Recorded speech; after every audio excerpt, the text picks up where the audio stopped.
message regarding political parties. Click the slide, please. Political parties go back to ancient Greece. They've been a part of our country since the making of our Constitution. Yet, they seem to pose more problems than they do solutions. In order to really dive into the problems political parties pose, we must first look at exactly what political parties are. Click the slide. Political parties, as described by our textbook, are groups of people with similar interests who work together to create and implement policies. They do this by gaining control over the government and winning elections.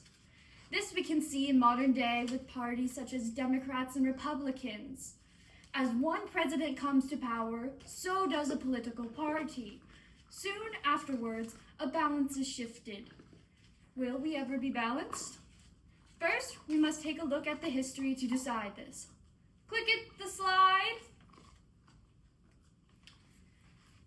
As mentioned previously, political parties have been a part of our history since the foundations of our country. Beginning in 1787 were the Federalists and the Anti-Federalists. One of the most popular Federalists was Alexander Hamilton, and as referenced in the popular modern-day musical, he was a strong advocate for a strong central government and a large national bank. The other party, the Anti-Federalists, were in favor of a large state government and a small central government. In 1796, I gave my famous farewell speech. After I stepped down from office, I gave a word of warning for these people. Let me now take a more comprehensive view and warn you in the most solemn manner against baneful effects of the spirit of the party generally. This means be wary of political parties. They create a divide amongst the country, one that we see later in the Civil War. In 1800, we had the Bloodless Revolution, the first shifting of a president from one political party to a president of another political party. We had not seen this yet in our country. However, it remained unviolent as Jefferson took the role from John Adams.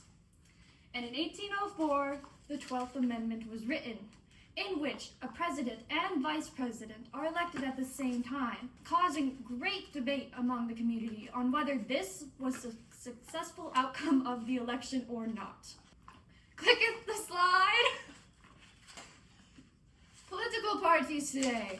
While there are many out there, there are two major political parties today, the Republicans and the Democrats. While their political views have shifted throughout history, Republicans generally tend to be more conservative and more in favor of smaller state governments, similar to the Anti-Federalists. The Democrats have also had political standings change over the years, and now they have a more liberal view and tend to be more progressive towards the community. Click the slide, please.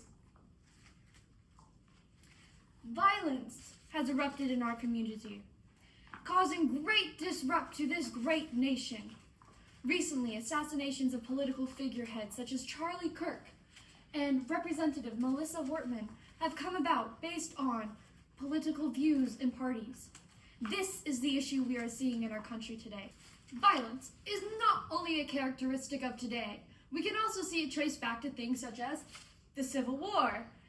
Click the slide. How do we define ourselves?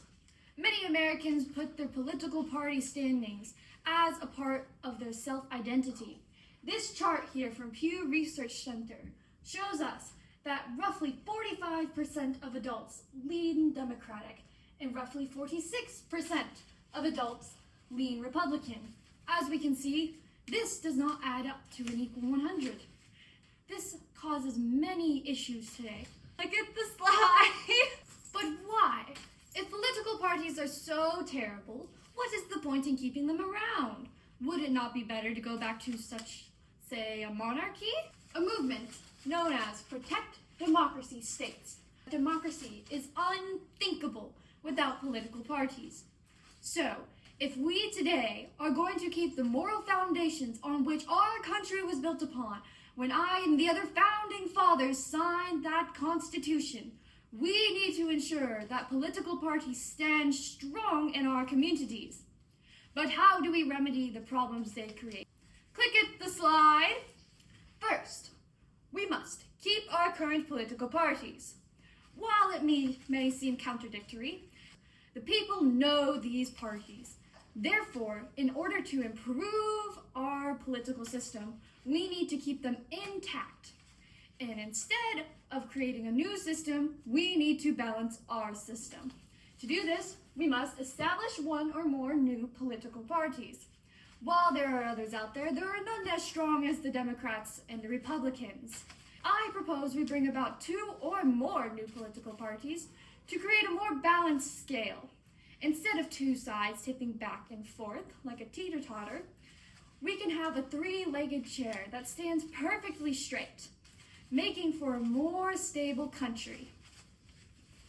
Finally, we need to connect our political parties better. Many citizens today do not feel close to their government. Instead, they feel distanced and even shunned by their government. So we need to connect our government with our communities better. Pew Research Center shows that people want politicians who are more responsive to their needs and who are more competent and honest. This is who we need to be looking for in leaders. Click at the slide. Thank you for listening.